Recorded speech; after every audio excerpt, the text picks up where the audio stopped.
گھر پہنچنے کے بعد شیریں مزاری نے چیف جسٹس اسلام آباد ہائی کورٹ کا شکریہ ادا کیا۔ انہوں نے کہا کہ موجودہ حکومت قوم کو تباہ کر رہی ہے۔ اگر وہ سمجھتے ہیں کہ گرفتاریوں سے خوفزدہ کر سکتے ہیں تو وہ غلط ہیں۔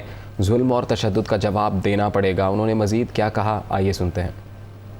کارکنوں کا اور سارے لوگوں کا جنہوں نے مجھے آج سپورٹ کیا جب مجھے انلیگلی انفورس ڈس اپیئرنس کرنے کی کوشش کی، پنجاب اینٹی کرپشن والوں نے اور ان کی مدد جو کی انلیگلی کوسار تھانے کے پولیس والوں نے اور پولیس ویمن نے، جو مجھے گاڑی سے گھسیٹ کے نکالا گیا اور موٹر وے پہ پتہ نہیں کدھر لے جا رہے تھے۔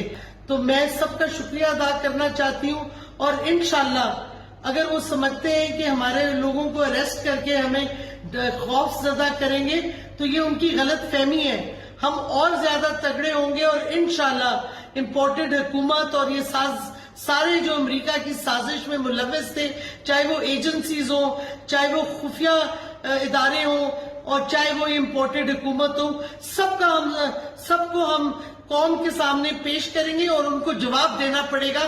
یہ جو ظلم اور تشدد کر رہے ہیں لوگوں پہ اور جس طریقے سے یہ پورے ملک کی تباہی کر رہے ہیں، یہ ہمیں بالکل ان ایکسیپٹیبل ہے۔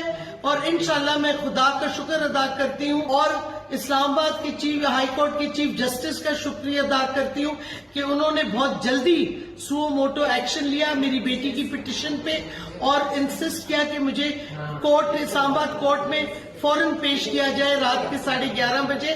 اگر وہ نہ یہ ایکشن لیتے تو پتہ نہیں میں اس وقت کدھر پہنچی بھی ہوتی، کیونکہ اس ملک میں جس طریقے سے یہ حکومت اور جو ان کے حکومت کے ہینڈلرز ہیں، جس طریقے سے ان کا رویہ ہے، یہ قوم کو تباہ کر رہے ہیں، لیکن ان کی یہ تباہی ناکام ہوگی انشاءاللہ۔